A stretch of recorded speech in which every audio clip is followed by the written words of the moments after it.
بسم اللہ الرحمن الرحیم رب اشرح لی صدری ویسر لی امری واحلل عقدۃ من لسانی یفقہوا قولی۔ اس پروگرام میں آپ کا بہت بہت خیر مقدم ہے۔ آج ہم حضرت ابراہیم علیہ السلام یعنی ابراہیم کی زندگی کے کچھ حالات اور واقعات آپ کے سامنے رکھیں گے۔ حضرت ابراہیم علیہ السلام بچپن میں ہی ایک سیکر بن گئے، یعنی بہت ہی کم عمر میں انہوں نے باتوں پہ گہرائی سے سوچنا شروع کیا کہ کس نے مجھے پیدا کیا ہے، کون کریٹر ہے، کس نے یہ یونیورس بنائی، کون اس دنیا کے نظام کو چلا رہا ہے، کون زندگی دیتا ہے، کون موت دیتا ہے۔ تو یہ سب سوالات ان کے ذہن میں آتے تھے۔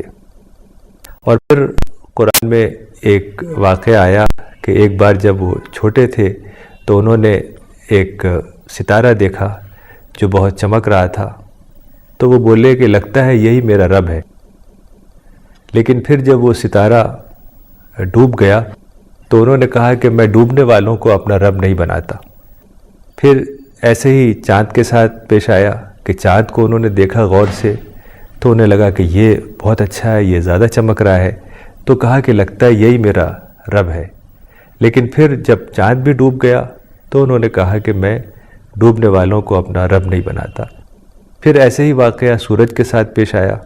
جب سورج کو دیکھا انہوں نے چمکتا ہوا، فلما رأى الشمس بازغة قال هذا ربی هذا اکبر، کہ جب سورج کو چمکتا ہوا دیکھا انہوں نے کہا کہ یہی لگتا ہے کہ میرا رب ہے، یہ بہت بڑا بھی ہے۔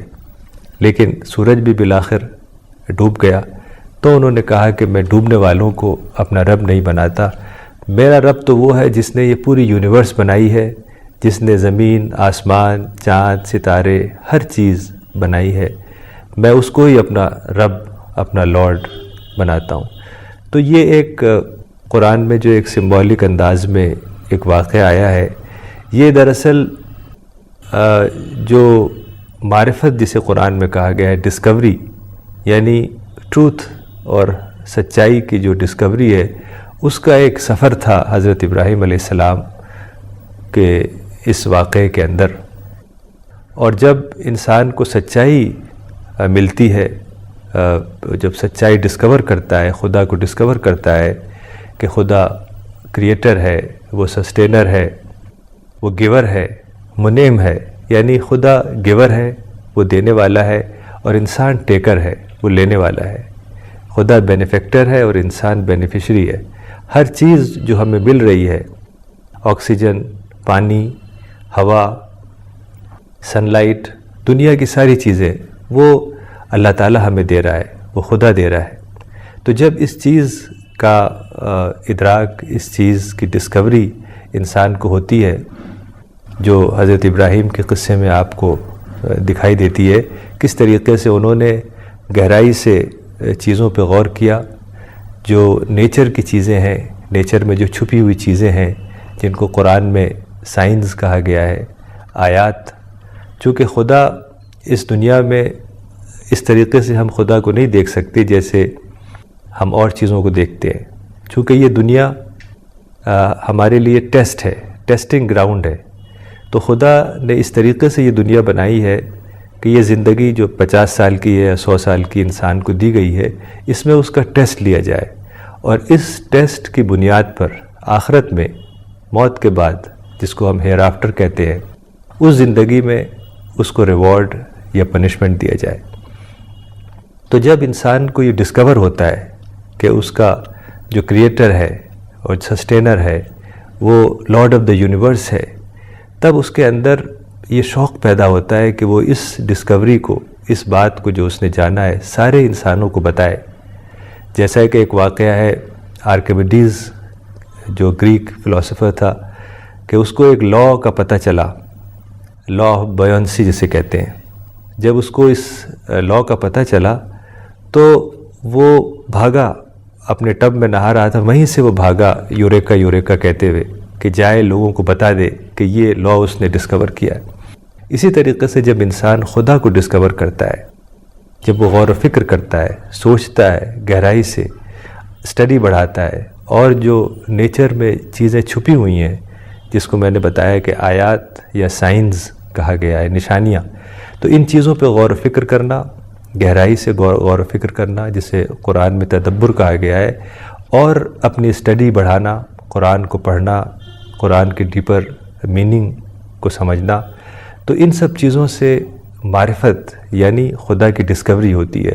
پھر وہ چاہتا ہے کہ جو ڈسکوری اسے ہوئی ہے وہ اور لوگوں کو بتائے، اسی کو دعوت کہتے ہیں۔ دعوت کے معنی ہوتے ہیں ٹو کال۔ تو جس زمانے میں حضرت ابراہیم علیہ السلام میں پیدا ہوئے، ایک شہر تھا عراق کا، قدیم عراق کا ایک شہر تھا، تقریباً 4000 سال پہلے حضرت ابراہیم علیہ السلام وہاں پیدا ہوئے۔ تو اس زمانے میں وہاں شرک کا غلبہ تھا۔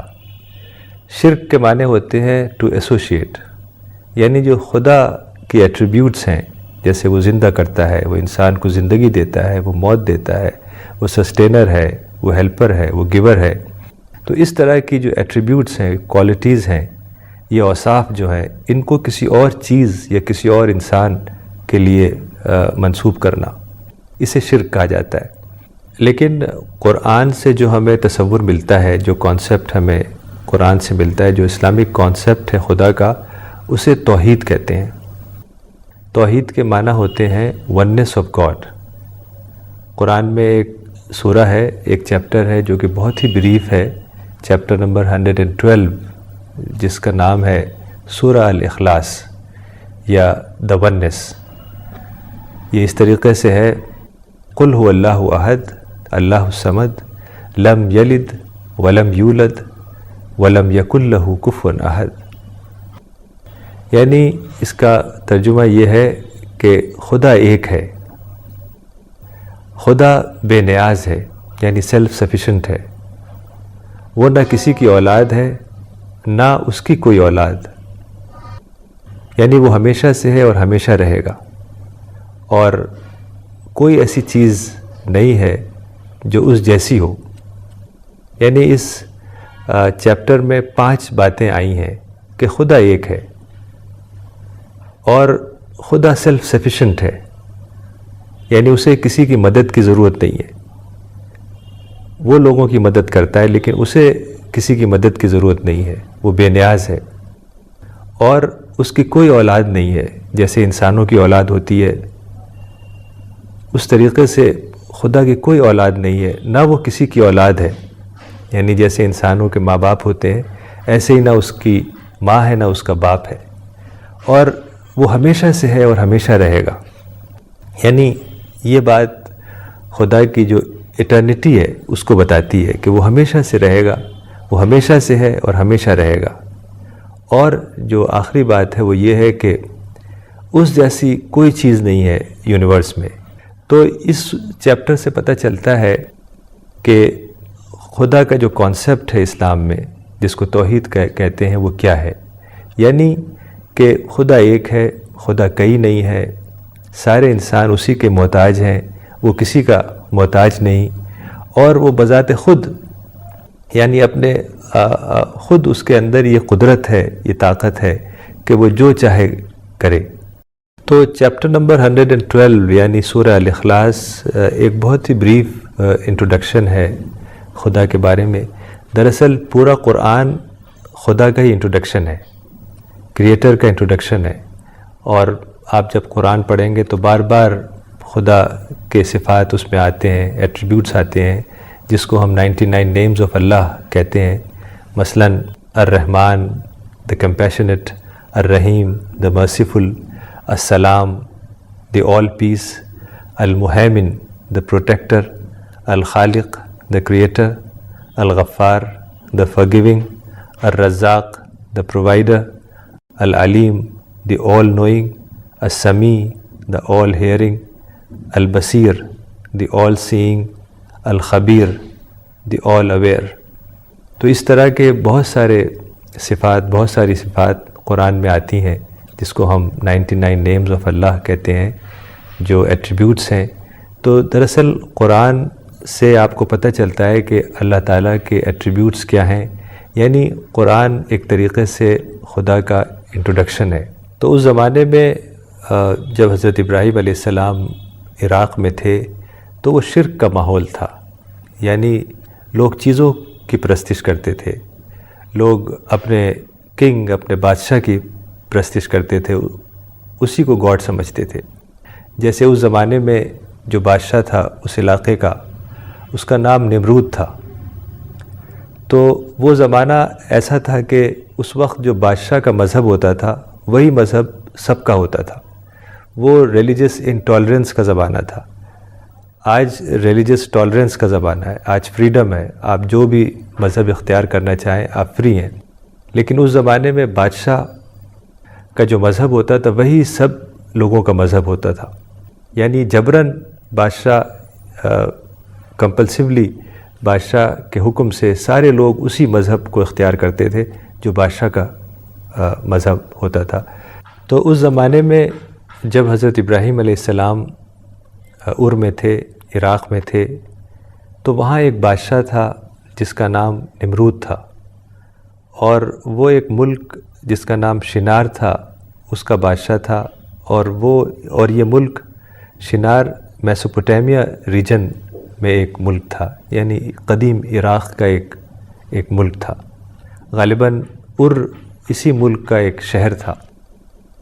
تو جب حضرت ابراہیم علیہ السلام نے لوگوں کو ایک خدا کی طرف بلایا، ایک خدا جسے توحید کہتے ہیں اس کی طرف بلایا، تو یہ باتیں نمرود تک بھی پہنچیں، تو اس کو یہ باتیں عجیب لگیں، حضرت ابراہیم علیہ السلام کی باتیں اسے کچھ عجیب لگیں، تو اس نے حضرت ابراہیم کو اپنے دربار میں بلایا، اور جو اس وقت کے اسکالرز تھے ان کی موجودگی میں حضرت ابراہیم سے بات چیت کی۔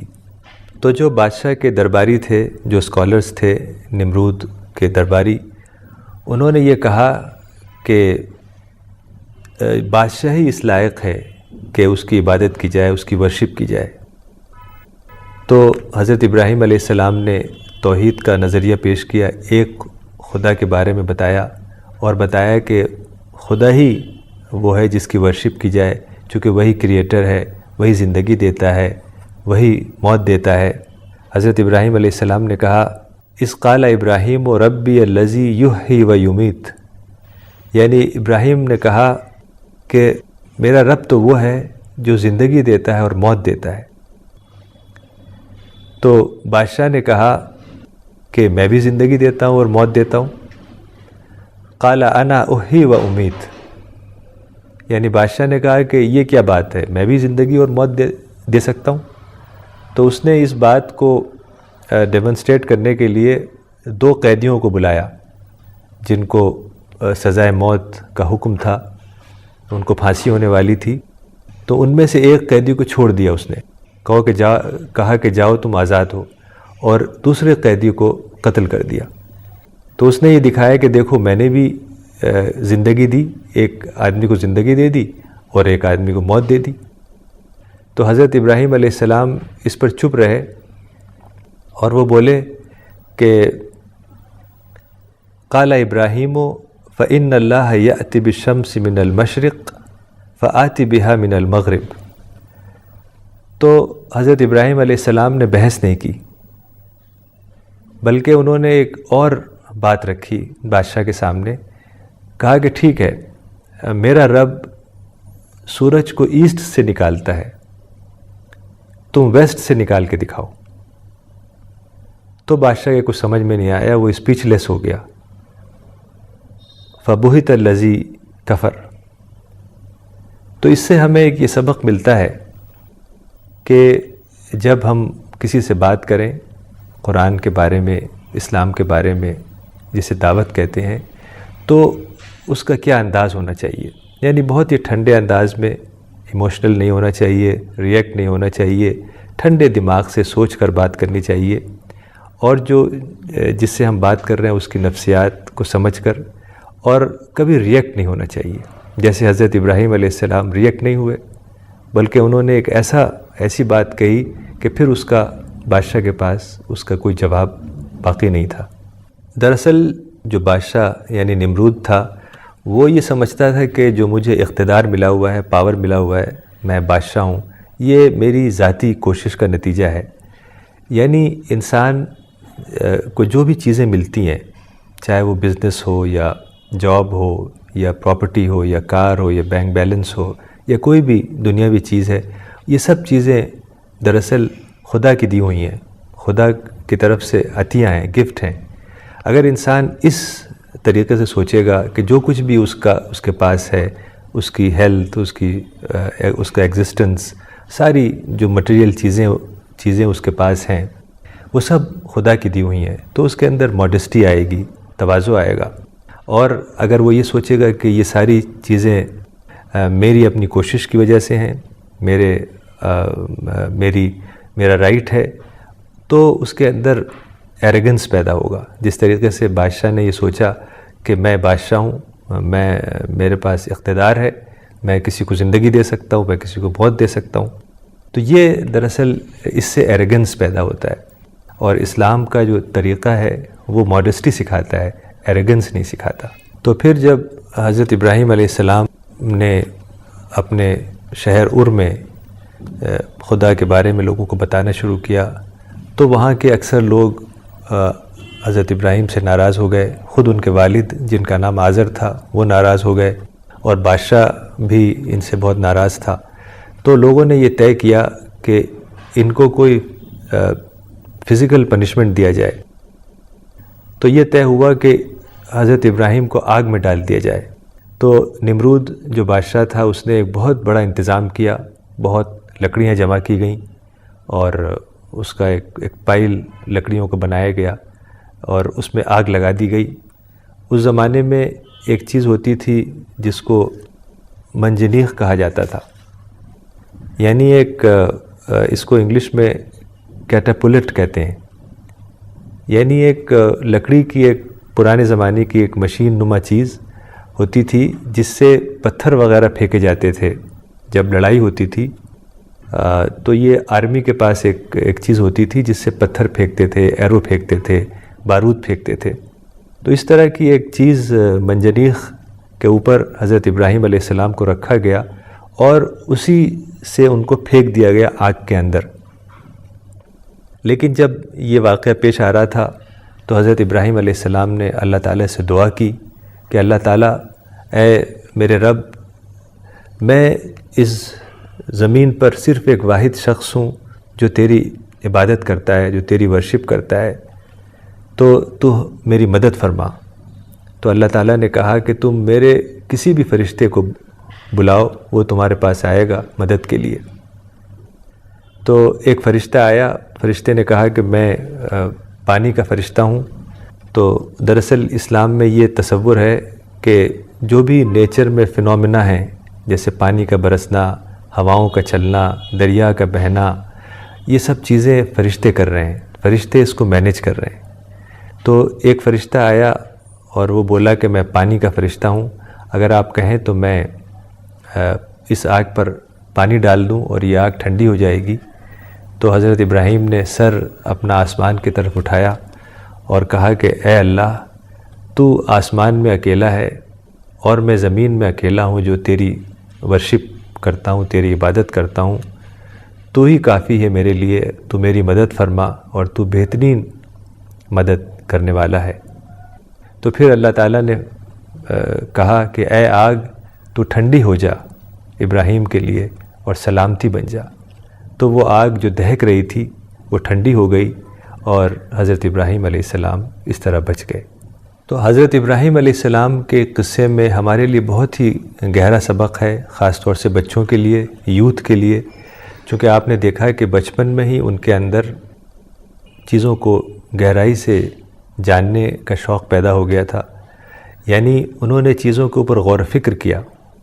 تو ہمیں بھی یہ چاہیے کہ ہم چیزوں پہ غور و فکر کریں، گہرائی سے سوچیں، اپنے اندر سیکنگ اسپرٹ کو جگائیں، خدا کو ڈسکور کریں، جسے معرفت قرآن میں کہا گیا ہے۔ اور یہ کام ہر انسان کو کرنا ہے کہ اسے ڈسکور کرنا ہے، اسٹڈی کرنا ہے، گہرائی سے باتوں کو سوچنا ہے۔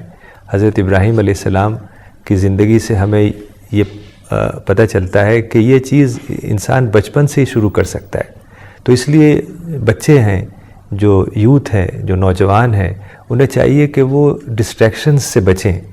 آج کل بہت ڈسٹریکشنز ہیں، جو social networking websites ہیں، اس میں بہت وقت ضائع ہوتا ہے، اور اس طرح کی اور چیزیں، موبائلز پہ ہر وقت بات چیت کرنا، بہت زیادہ ٹیلی ویژن دیکھنا، تو ان سب چیزوں سے بچیں۔ دوستوں کے ساتھ بہت زیادہ وقت ضائع کرنا، تو جب آپ ان سب چیزوں سے بچیں گے تو آپ کے پاس وقت ہوگا کہ آپ گہرائی سے باتوں کو سمجھیں گے، زندگی کا جو مقصد ہے، جو پرپس ہے، جو اللہ تعالیٰ نے کس لیے انسان کو کریٹ کیا ہے، ان سب باتوں کو گہرائی سے سمجھیں گے، تبھی آپ ایک بامقصد زندگی گزار سکیں گے۔